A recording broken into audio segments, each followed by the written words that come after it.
The morning sun had barely edged over the rooftops of Flaxborough when Mrs. Penelope Carruthers arrived at the community hall, clutching her wicker basket with the air of a woman who had, for weeks, been rehearsing the proper arrangement of her dahlias. The town's annual flower show was, as always, a mixture of the fiercely competitive and the delightfully oblivious, a spectacle in which roses were ranked with the precision of an accountant, yet gossip held greater sway than horticultural expertise. Mrs. Carruthers's eyes, a sharp blue that had tolerated no nonsense in either men or marigolds, swept across the hall. There was the usual congregation of local worthies, the vicar arranging his chrysanthemums with the solemnity of a clergyman delivering a sermon, Mr. Frobisher adjusting his bowler hat while consulting his prized ferns, and the rather nervous Miss Henniker, whose petunias always seemed on the verge of rebellion. Purbright, standing near the refreshments table in his habitual grey overcoat, observed without hurry. He noted the tension beneath the polite smiles, the minor frowns as ribbons were inspected, and the discreetly whispered remarks about Mrs. Carruthers' alleged use of chemical assistance in her dahlias. Nothing escaped his attention, though he let the minor scandals simmer. They were more illuminating than any formal report. It was, of course, a perfectly ordinary morning until Mr. Frobisher, in his meticulous way, discovered the absence of the silver trophy, awarded each year for the best overall exhibit. His cry, surprisingly loud for one of such genteel composure, punctured the murmuring crowd. "My trophy! It's gone!" he bellowed, a man who usually expressed outrage in clipped letters to the local newspaper rather than public declarations. Immediately a ripple of concern and speculation ran through the hall. Was it mislaid? Borrowed without notice? Or, horror of horrors, stolen? Mrs. Carruthers, managing not to knock over a vase of irises in her alarm, suggested that perhaps it had been taken by mistake, while the vicar, pale and trembling, murmured that sin had surely entered their midst. Miss Henniker clutched her petunia with one hand and her chin with the other, as though the answer might be revealed through careful contemplation. Purbright, unconcerned with the shrill panic, approached Mr. Frobisher with a polite nod. "Sir, might I inquire exactly when you last saw the trophy?" he asked in that calm, slightly hesitant tone that often prompted the speaker to reveal far more than they intended. Mr. Frobisher adjusted his spectacles, muttering about having left it by the fern display just prior to the judging. "And no one else approached it?" Purbright continued. "Well, only the usual suspects. Those who might admire it," Frobisher replied, eyes narrowing. "But of course, I did not expect theft among neighbours." "Neighbours," Purbright repeated thoughtfully, letting the word linger. It was often among neighbours, after all, that secrets were buried. Figuratively, if not literally. By mid-morning, the hall had assumed the peculiar stillness of a town shaken by the minor but scandalous. Gossip had already blossomed faster than any flower in the competition. Some swore they saw Miss Henniker lingering near the fern display. Others recalled a shadowy figure leaving the hall shortly before the cry of dismay. The vicar preached moderation. Mrs. Carruthers whispered accusations with surgical precision, and Purbright remained, as always, the calm observer amid the mild tempest. He knew, as he sipped his lukewarm tea, that a missing trophy was rarely a crime of great consequence. Yet, as with all small-town mysteries, it was precisely the consequences, the quiet judgments, the subtle fears, the minor resentments, that would yield the truth. And Purbright, with a faint tightening of his jaw, understood that the first chapter of this curious disruption had only begun. The hall's chatter had settled into the quiet murmur of speculation, punctuated by occasional exclamations of indignation or sympathy. Flaxborough, in the ordinary course of its days, had always prided itself on civility, yet even civility could not entirely suppress curiosity, nor the subtle satisfaction of imagining scandal where none yet existed. Purbright moved with measured pace among the exhibits, noting small details that others overlooked: a smudge of soil at the base of the fern display, the faint aroma of rose oil lingering too strongly near one of the prize-winning arrangements, the careful way Miss Henniker's hands fidgeted as she arranged her petunias. He asked a few casual questions, allowing his tone to suggest interest without impatience, and the townsfolk spoke freely, each revealing a thread of character as much as fact. Mrs. Carruthers, leaning on her basket, whispered of Mr. Frobisher's growing irritability over the years, hinting at a man who cherished appearances more than friendship. Miss Henniker admitted, almost shyly, to having momentarily admired the silver trophy, though she insisted she had returned immediately to her flowers. Even the vicar, under the pretence of moral reflection, confessed he had moved about the hall more than usual, noting the displays for spiritual edification, a curious comment that suggested he had a keener eye than he allowed. By midday, the first theories had taken root. Some suggested a rival competitor, perhaps from a neighbouring village, had slipped in unnoticed. Others murmured of an inside job, a petty theft among acquaintances. Purbright listened, said little, and observed much. The absence of any forced entry or overt struggle suggested opportunity rather than violence, and he noted that the small inconsistencies in everyone's accounts held far more weight than any single accusation. It was in the quiet moment before the judges announced the winners that a trivial but odd detail caught his attention. A single garden glove, pristine and out of place, lying near the fern display. No one seemed to notice, and yet the glove's presence contradicted the careful accounts of several individuals who had claimed to have handled nothing near the trophy. He pocketed the observation, knowing it might or might not prove significant. Later that afternoon, a second incident drew murmurs from the crowd. The vicar's prized chrysanthemums were found tipped over in an adjacent room, as if brushed aside carelessly. Nothing stolen, nothing broken, but the gesture was enough to unsettle the usually composed reverend. Gossip sharpened once more, and suspicions shifted subtly. Purbright watched the interactions, noting who looked away, who tensed, and who seemed almost too eager to comment. By evening, he had compiled in his mind a quiet map of motives, minor grievances, and opportunities. He reflected on human nature, on the small grudges that festered beneath civility, and on the peculiar pleasure people took in protecting appearances while indulging curiosity. Each character, he knew, had a role to play, yet the truth required patience, a careful gathering of seemingly insignificant details until they formed a coherent pattern.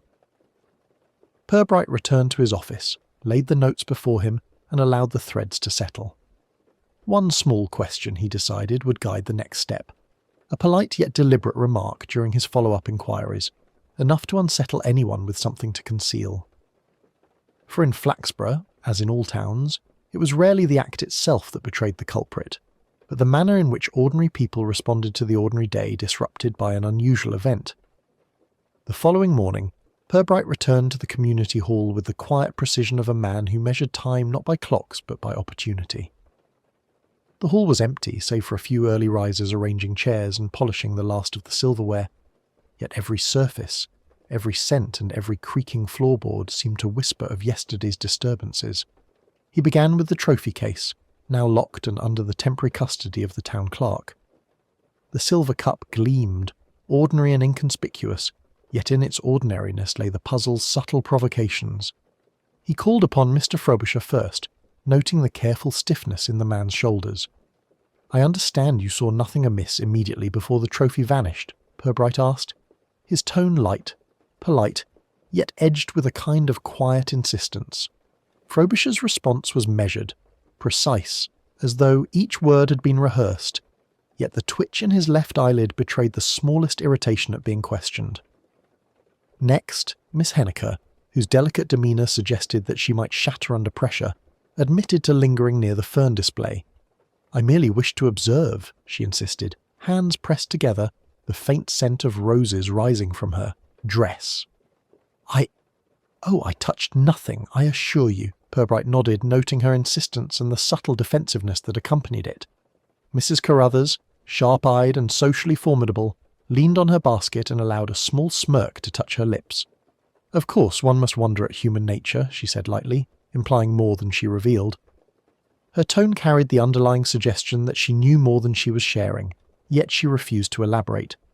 Purbright allowed her the satisfaction of subtle control, storing the observation in the quiet catalogue of human behaviour that he maintained.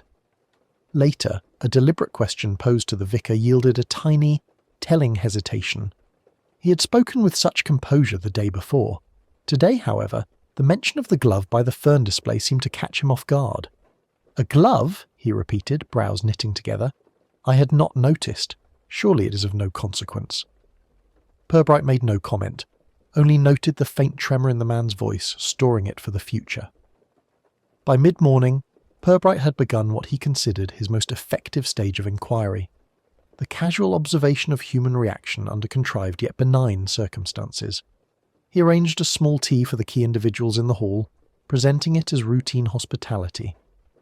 The conversation drifted to garden pests, the unusual heat of summer, and other innocuous topics. Yet each carefully timed remark, subtle hints about the trophy, casual mentions of the fern display served as a gentle probe. It was in these measured moments that human nature revealed itself. Frobisher fidgeted, reaching absent-mindedly toward a table corner where the trophy had been briefly set. Miss Henniker grew slightly pale, glancing at the fern display as if expecting something to jump out. The vicar's hands, normally steady, brushed nervously against his hymn book. Mrs. Carruthers observed them all with a quiet, almost imperceptible gleam of satisfaction. Purbright allowed the session to unfold, making no accusations, merely noting the micro-expressions, the tension in the pauses, the shifting weight of guilty conscience versus polite civility. By late afternoon, he had gathered enough to form a hypothesis, tentative, careful, and invisible to anyone who was not trained to perceive the subtle rhythms of behaviour and motive. Each individual had, in their own way, responded not to the crime itself, but to the prospect of being suspected, and it was in those responses that the path to the truth lay hidden. The day ended quietly. The town's routines crept back in, though whispers of the missing trophy still lingered like the faint scent of roses. Purbright, alone now in the hall, reviewed his observations and considered the small threads of deceit, embarrassment, and minor rivalry. Each element, trivial on its own, together formed the map he required, a map that would guide him to a polite, civil, and utterly revealing conclusion. By midweek, the atmosphere in Flaxborough had grown taut with anticipation. Though the missing trophy remained physically absent, its presence was felt in every careful glance and measured remark among the townsfolk. Purbright, as ever, moved quietly through the currents of social tension, noting both what was said and what was conspicuously left unsaid. He returned to the community hall under the pretense of routine paperwork, allowing the key individuals to drift in and out. Each visit he observed the subtleties, Mr. Frobisher's constant adjustment of spectacles, the almost imperceptible twitch of Miss Henniker's fingers when passing the fern display, and the vicar's habit of glancing around corners as if expecting someone or something to appear. Mrs. Carruthers, by contrast, maintained her serene composure, her eyes flicking over the scene with faint amusement. It was during one of these gentle visits that Purbright enacted the quiet test he had been considering. He mentioned casually, as if speaking of weather rather than scandal, that the silver trophy had recently been polished to perfection. "I hear the craftsmanship is quite remarkable," he said aloud, his tone neutral. All present nodded politely, though each reaction differed subtly. Frobisher stiffened, Henniker's eyes momentarily widened, the vicar cleared his throat, and Mrs. Carruthers gave a faint knowing smile. Purbright let the moment breathe. He knew the guilty, when pressed even indirectly, revealed themselves not by confession, but by manner. Timing, hesitation, the smallest gesture. All of these were more revealing than any formal accusation. He allowed conversation to meander for an hour, punctuated by ordinary topics, and observed the rising undercurrent of unease among those whose involvement could not be dismissed. Later, in the quiet of his office, he reflected upon the series of minor clues, the out-of-place glove, the subtle soil smudge, the transient disruption of the chrysanthemums, and the inconsistencies in the casual accounts of those present. Each detail, considered in isolation, seemed inconsequential, yet when woven together they formed a coherent map of opportunity, motive, and concealment. Purbright's approach was patient. He had no need for confrontation until the pattern was clear. He reviewed the day's interactions, noting which characters had responded naturally and which with careful self-restraint. It was the contrast that mattered most, the natural rhythm of the innocent against the cautious hesitance of the guilty. By evening the outlines of a solution had emerged, quiet, understated, and fully logical. He would wait for the right moment, a calm, civil setting, where observation and subtle testing had already revealed the character of each participant, and then, with all the measured courtesy and gentle irony he could muster, he would explain the truth. The town would learn what had occurred, not through melodrama, but through the patient accumulation of ordinary events observed with extraordinary attention. Purbright, sipping a final cup of tea before retiring for the night, allowed himself a small, almost imperceptible smile. The threads were ready to be drawn together, the concealed secrets to be laid bare with civility and tact. The following morning, Purbright invited the key townsfolk back to the community hall, under the pretence of reviewing the arrangements for the upcoming horticultural lectures. The hall, bathed in the gentle light of early sun, appeared ordinary once more, yet Purbright's careful attention noted the subtle tension in the air, a slight stiffening of posture, the furtive glance exchanged between neighbours, the soft clearing of throats that accompanied restrained curiosity. He began with polite, innocuous conversation, complimenting Mrs. Carruthers on her immaculate dahlias and inquiring after Miss Henniker's petunias. Each comment, however, was crafted to allow observation. He watched reactions as though noting the rhythm of a familiar tune, waiting for discord. Frobisher, whose anxiety had grown over the days, could not conceal the slight reddening of his face when Purbright casually mentioned the silver trophy. The vicar, seemingly serene, offered a smooth but almost imperceptible hesitation in response to a remark about misplaced gloves and minor disruptions in the display rooms. Purbright allowed these moments to stretch, letting the social dance reveal itself fully. Then, at the quietest point, he asked, in the calm, courteous manner he had perfected over years, a single pointed question. "I wonder, sir, if you might show me exactly where you last placed the trophy, before it vanished." Frobisher's hands trembled just enough to betray him. He began to stammer an explanation that seemed rehearsed, yet contradicted itself in the small details. The angle at which the trophy was set, the proximity of the ferns, the position of a forgotten glove. Purbright's gaze, gentle but unyielding, did not shift. He simply let the inconsistencies speak for themselves. The rest of the group, sensing the subtle tension, leaned forward involuntarily. Mrs. Carruthers allowed a faint knowing smile, while Miss Henniker's eyes widened slightly at the unravelling clarity.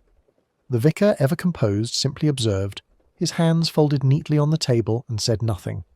Purbright's explanation came with calm, deliberate civility. He traced the chain of minor clues, the soil smudge, the glove, the displaced chrysanthemums, the subtle inconsistencies in each account, and demonstrated, without accusation or flourish, how the ordinary human foibles and small resentments had orchestrated the disappearance. He revealed that the trophy had been temporarily relocated by Frobisher himself, prompted by his own anxiety and the desire to impress, only to forget its new hiding place in the confusion of the flower show. The matter, Purbright explained, was not one of malice but of human imperfection, subtly compounded by the town's web of observation and expectation. The revelation, delivered with understated precision, allowed the hall to relax. A collective sigh passed through the assembled townsfolk, tempered by polite smiles and soft chuckles at the quiet absurdity of it all. Frobisher, though embarrassed, accepted the explanation with a nod of reluctant relief, and even Mrs. Carruthers allowed her smile to soften into genuine warmth. Miss Henniker, reassured, returned to her flowers with a careful, graceful humility. The vicar, serene as ever, murmured about the virtues of patience and observation, seemingly pleased with the moral clarity of the episode. By the afternoon, Flaxborough had resumed its ordinary rhythms. Conversations returned to gardening tips, local council matters, and minor social grievances. Yet beneath the calm surface, subtle changes lingered. A more careful attention to one another's movements, a faint new respect for the quiet skill of observation, and of course, the lingering memory of a trophy that had briefly disappeared only to return without fanfare. Purbright, once again at his desk, allowed the town to move on, quietly noting the patterns of human behaviour that would inform future inquiries, content in the knowledge that civility and careful attention had, as always, revealed the truth. By the following morning, Flaxborough had settled into its habitual rhythm, though a subtle undercurrent of curiosity persisted. Purbright arrived at the community hall before the crowds, his coat neatly buttoned and his notebook tucked under one arm. The hall smelled faintly of polished wood and lingering rose oil, reminders of the previous week's events, and the quiet calm gave him space to review the patterns he had observed. He began his inquiries with gentle civility, speaking first to Miss Henniker about her petunias. Her answers were precise, measured, yet her glances occasionally flicked toward the fern display, betraying a hint of lingering anxiety. Purbright noted it, filing it alongside minor behavioural irregularities he had observed in others. He allowed the conversation to drift naturally, speaking of the weather and upcoming garden lectures, letting her guard remain comfortably lowered while he watched carefully.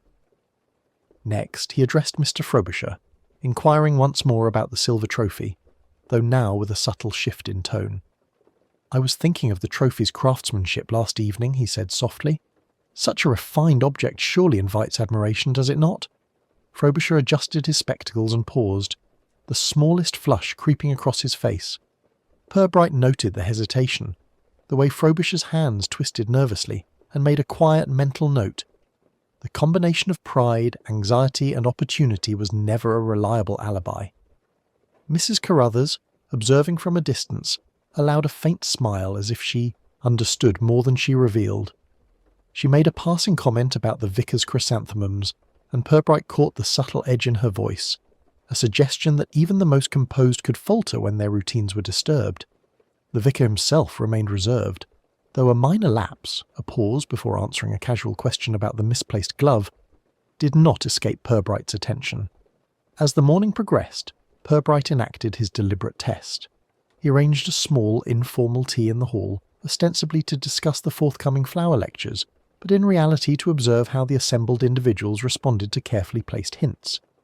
A mention of the fern display, a casual allusion to the trophy, and a passing comment about gloves lying unnoticed, prompted reactions that were telling in their subtlety.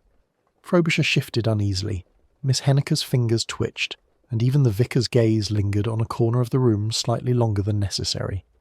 Mrs. Carruthers, by contrast, remained composed, her expression faintly amused, as if privy to the unfolding clarity.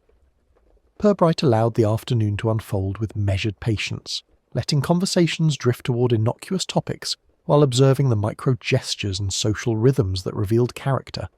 Each movement, hesitation, and glance built upon the previous observations, gradually forming a pattern that pointed toward the resolution. By early evening he had mentally traced the connections among the minor incidents: the glove, the soil smudge, the displaced chrysanthemums, and the subtle contradictions in Frobisher's account. The evidence, though indirect, was compelling. Satisfied that he had gathered sufficient insight, Purbright prepared to draw the threads together. He knew the revelation needed to be delivered with calm precision, in a setting that allowed the individuals to absorb the truth without embarrassment or melodrama. The town, having returned largely to its ordinary rhythms, would witness the resolution in a manner befitting its genteel civility, while Purbright, with his usual understated skill, would expose the hidden logic behind the seemingly trivial events that had disrupted their routines. By late morning, Purbright had invited the key figures of the flower show back to the hall, under the pretext of a brief review of arrangements for the next week's events. The hall, bathed in soft sunlight, seemed ordinary, yet beneath the calm surface ran a subtle tension, an undercurrent of anticipation that Purbright observed with quiet patience. He allowed the small crowd to gather naturally, each person occupied with arranging flowers or adjusting ribbons, giving them the comfort of normalcy, while he prepared to set the final pieces in motion. He began with casual remarks, complimenting Mrs. Carruthers on her dahlias and noting the exceptional quality of Miss Henniker's petunias. Each comment, carefully phrased, encouraged natural reactions, small shifts in posture, fleeting glances toward the fern display, minute fidgets in the hands. Frobisher's anxiety, now more visible than ever, manifested in repeated adjustments of his spectacles and the occasional nervous clearing of his throat. The vicar, maintaining his calm exterior, revealed nothing outwardly but betrayed a subtle pause when Purbright mentioned minor disturbances during the previous show.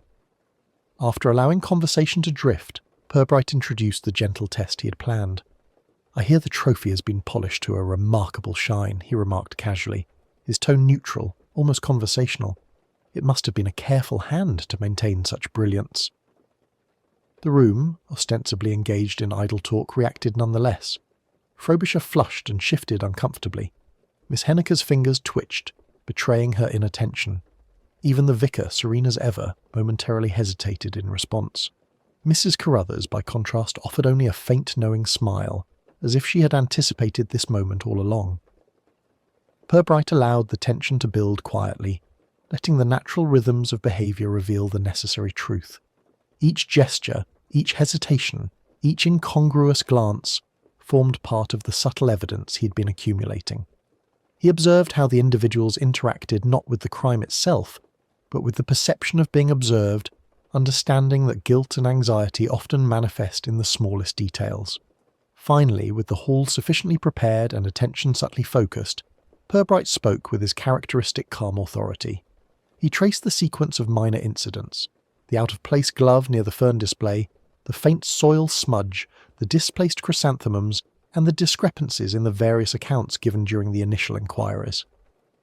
He outlined, in gentle yet unyielding clarity, how these small anomalies converged on a single, coherent explanation.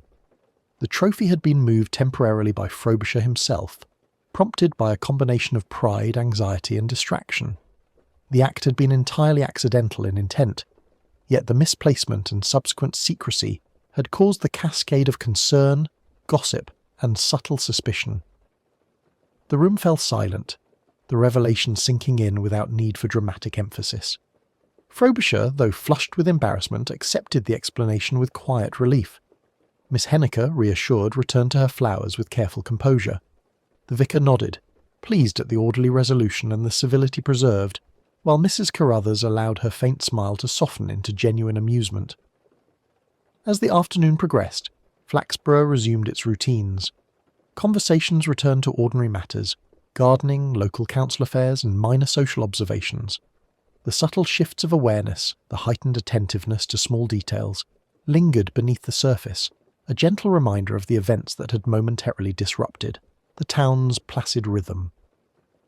Purbright, satisfied, returned to his desk, reviewing the quiet patterns of human behaviour that had once again revealed the truth through patience, observation, and polite inquiry. The morning sun filtered softly through the windows of the community hall, casting long pale shadows across the polished floorboards. Purbright arrived early, as was his habit, and found the space quiet but charged with the subtle energy of expectation. The key figures of the flower show had been invited under the guise of discussing minor arrangements for next week's horticultural displays, though the inspector's intent was far more deliberate. He greeted each individually with measured civility, noting instantly the slight changes in posture, the imperceptible hesitation of hands, and the fleeting, anxious glances toward the fern display. Mrs. Carruthers, ever composed, observed the proceedings with a faint air of amusement, as though she were already anticipating the outcome. Miss Henniker appeared slightly pale, yet attempted to maintain a serene composure, her eyes occasionally flicking toward the trophy case. Frobisher, on the other hand, displayed visible tension, a nervous tightening of shoulders, repeated adjustments of spectacles, and brief, awkward pauses punctuated his otherwise careful speech. The vicar, serene as always, betrayed nothing at first glance, though Purbright had learned to look beyond surface calm. With the atmosphere suitably measured, Purbright allowed casual conversation to meander, weaving subtle references to the trophy and the earlier disruptions into seemingly innocuous remarks. "The craftsmanship of such a silver cup is remarkable," he said lightly, "and must require careful attention to maintain its brilliance." Frobisher flushed slightly, fingers brushing nervously over the edge of the table. Miss Henniker's hands twitched ever so slightly. Even the vicar paused before responding to the seemingly innocuous comment. Mrs. Carruthers, unaffected, smiled faintly, her eyes reflecting the small satisfaction of someone who had long understood human nature. Purbright then guided the discussion towards small, precise observations: the misplaced glove near the fern display, the faint soil smudge on polished floor, and the subtle disturbance of the vicar's chrysanthemums.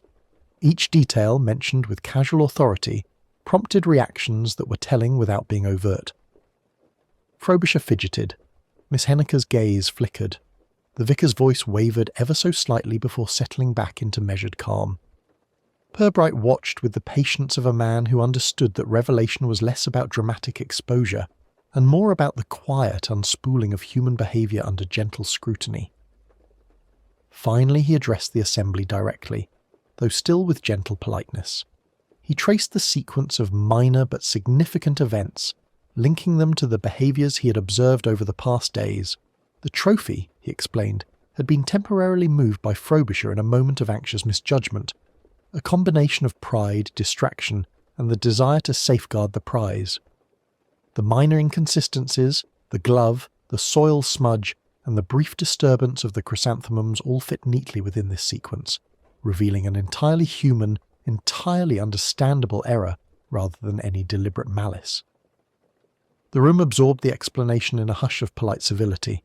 Frobisher, though red-faced, nodded in acknowledgement, the tension leaving his shoulders in relief. Miss Henniker returned to her flowers with careful composure, reassured by the clarity of the account. The vicar inclined his head slightly, approving the orderly resolution, and Mrs. Carruthers allowed her faint smile to soften, the humour of human foibles evident to her. By late afternoon, Flaxborough had resumed its normal rhythm. Conversations returned to gardens, local matters, and minor social observations, while beneath the calm surface lingered a subtle awareness of the small but revealing disruptions that had recently occurred. Purbright returned to his desk, quietly noting the human patterns, subtle behaviours, and modest intrigues that had once again allowed civility, patience, and careful observation to uncover the truth. By mid-morning, Purbright had convened the small group once again in the community hall, choosing the timing so that the room was bathed in steady light and free from the distractions of passing townsfolk. The air was calm, almost deceptively so, yet beneath it ran the quiet tension of anticipation. Each individual, Mrs. Carruthers, Miss Henniker, Mr. Frobisher, and the vicar, arrived with ordinary manners, yet each carried a subtle trace of concern, a hint of self-consciousness that Purbright observed with deliberate attention. He allowed a few moments for casual conversation, commenting lightly on the flowers, the ongoing summer heat, and the small details of hall arrangements. These remarks, though innocuous on the surface, were carefully designed to observe reactions. The way Frobisher shifted in his chair, Miss Henniker's brief glance toward the fern display, and the vicar's slight hesitation in responding to even the simplest question. Mrs. Carruthers maintained her composure, her faint smile suggesting she already understood what was to come. After this measured pause, Purbright began to draw together the threads he had carefully observed over the previous days. He spoke in calm, understated tones, weaving the sequence of minor incidents into a coherent narrative. He traced the movement of the trophy, noting the temporary relocation by Frobisher, prompted by a mixture of pride, distraction, and the desire to protect the object. He referenced the out-of-place glove, the soil smudge, and the minor disturbance of the vicar's chrysanthemums, not as accusations, but as elements that naturally revealed the truth when considered alongside human behaviour and reaction. Each individual responded in subtle ways. Frobisher's shoulders relaxed slightly, though a faint flush remained. Miss Henniker's hands unclenched as the clarity reassured her. The vicar inclined his head, the faintest approval in his composed demeanour, and Mrs. Carruthers allowed her smile to soften into quiet amusement. The tension that had held the hall in a delicate grip dissipated, leaving only the calm of understanding and civility restored. Purbright concluded with his usual measured civility, emphasising that the events had been the product of ordinary human errors and anxieties, rather than any deliberate wrongdoing. The hall absorbed the explanation with polite nods, faint chuckles, and a renewed sense of order. Conversations soon returned to gardening tips, minor social news, and the expected quiet rivalries of the town, each interaction now subtly informed by the lessons of observation, patience, and civility. By late afternoon, Flaxborough had resumed its customary rhythms. Purbright, sitting quietly at his desk, reflected on the patterns of human behaviour, the minor disruptions, and the careful unfolding of observation that had once again brought clarity without confrontation. The town would continue its routines. The memory of the missing trophy now softened into a tale of minor human folly, yet beneath the surface lingered the faint awareness of how easily appearances could mislead and how careful attention could reveal the truth. By the early afternoon, Purbright had assembled the key participants once more in the community hall, timing the gathering so that the sunlight fell evenly across the polished floorboards and cast no dramatic shadows. The room retained its usual calm, yet a subtle tension lingered, an awareness among the attendees that the investigation was reaching its quiet culmination. Each individual entered with customary decorum, though their body language betrayed small traces of concern. Frobisher's habitual fidgeting, Miss Henniker's occasional glance toward the fern display, the vicar's slight pause before speaking, and Mrs. Carruthers' faint knowing smile. Purbright began with gentle, casual conversation, commenting on the day's light, the flowers, and minor hall arrangements. His tone suggested ordinary civility, yet each remark was carefully measured to observe natural reactions. Frobisher shifted and adjusted his spectacles, betraying a nervousness that he could not fully suppress. Miss Henniker's hands twitched ever so slightly. The vicar's responses contained an almost imperceptible hesitation. Mrs. Carruthers, composed and poised, watched the unfolding scene with an air of quiet amusement.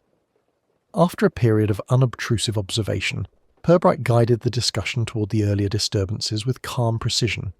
He mentioned, almost in passing, the trophy's craftsmanship, the out-of-place glove near the fern display, and the minor displacement of the vicar's chrysanthemums. Each point, introduced with courteous neutrality, allowed the reactions to speak louder than words. Frobisher's shoulders stiffened, Miss Henniker's eyes widened faintly, and the vicar's gaze lingered on a corner of the room. Even the smallest gesture, a half-turned glance, a tightening of fingers, added to the mosaic of understanding that Purbright had been quietly constructing. Finally, with perfect understatement, Purbright traced the series of events. He revealed how the trophy had been moved temporarily by Frobisher in a moment of anxious misjudgment, driven by pride and distraction, and how each minor inconsistency, the glove, the soil smudge, the slight upheaval of flowers, fit naturally within that framework. His explanation was calm, thorough, and entirely devoid of accusation, allowing the truth to emerge as an orderly pattern rather than a dramatic confession. The hall remained silent for a moment, absorbing the clarity of the narrative. Frobisher relaxed, a faint flush lingering on his face, and nodded in quiet acknowledgement. Miss Henniker returned to her flowers with careful composure, reassured by the orderly logic of the revelation. The vicar inclined his head slightly, approving the civility and resolution, while Mrs. Carruthers' faint smile softened, hinting at amusement at the gentle human foibles now laid bare. As the afternoon waned, Flaxborough resumed its normal rhythms. Conversations returned to ordinary topics, gardening, local council matters, and minor social observations, but the recent events had left an indelible, though subtle, mark.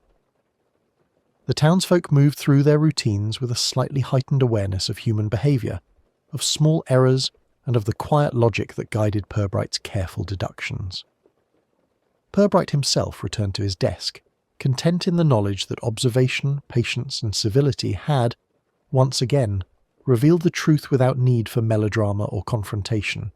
By late afternoon, the community hall had settled into a quiet, almost domestic calm, the sunlight slanting through the windows to rest gently on polished floors and neatly arranged chairs. Purbright had summoned the key figures one final time, not for ceremony, but for the civil completion of the investigation. The assembly moved about with ordinary civility, yet each carried an almost imperceptible tension. Frobisher's habitual adjustments of spectacles, Miss Henniker's tentative glances toward the fern display, the vicar's serene but attentive posture, and Mrs. Carruthers' faint amused smile. Purbright opened with measured courtesy, speaking first of ordinary matters, flowers, summer warmth, and minor hall arrangements, allowing a natural rhythm to settle over the group. His voice carried calm authority, but there was no accusation, only subtle observation, inviting each individual to reveal themselves in the ordinary gestures and minor lapses of attention that had been so telling throughout the past days. As conversation drifted naturally, Purbright introduced gentle allusions to the previous disturbances, the misplaced glove, the slight soil smudge, the subtle upheaval of chrysanthemums, and of course, the temporarily absent silver trophy. Each remark was framed innocuously, yet it drew out the responses that mattered. Frobisher stiffened, fingers brushing nervously over the table. Miss Henniker's eyes widened faintly. The vicar paused before answering, and Mrs. Carruthers' smile deepened ever so slightly as though she were already in on the truth. Then, with his customary quiet precision, Purbright connected the strands. He traced the sequence of minor incidents with calm clarity. The trophy had been moved temporarily by Frobisher in a moment of anxious misjudgment, prompted by pride and distraction.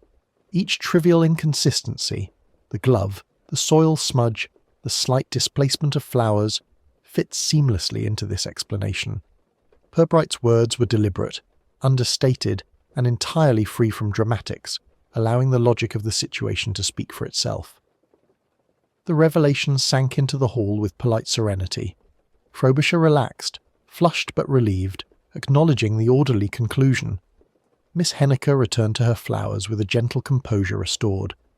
The vicar inclined his head slightly, approving the calm civility of the resolution, and Mrs. Carruthers allowed a soft smile, the quiet amusement of human folly lingering in her eyes. By evening, Flaxborough had returned to its usual rhythms. Conversations resumed their ordinary course, minor rivalries and small social observations interweaving with daily life. Yet beneath the surface there was a subtle shift, heightened attentiveness to human behaviour, a tacit understanding of how easily small errors could disrupt order, and a lingering respect for the patience and civility that had guided the truth to light. Purbright, now at his desk, quietly catalogued the day's observations, content in the knowledge that careful attention, gentle probing and polite observation had once again restored clarity without conflict.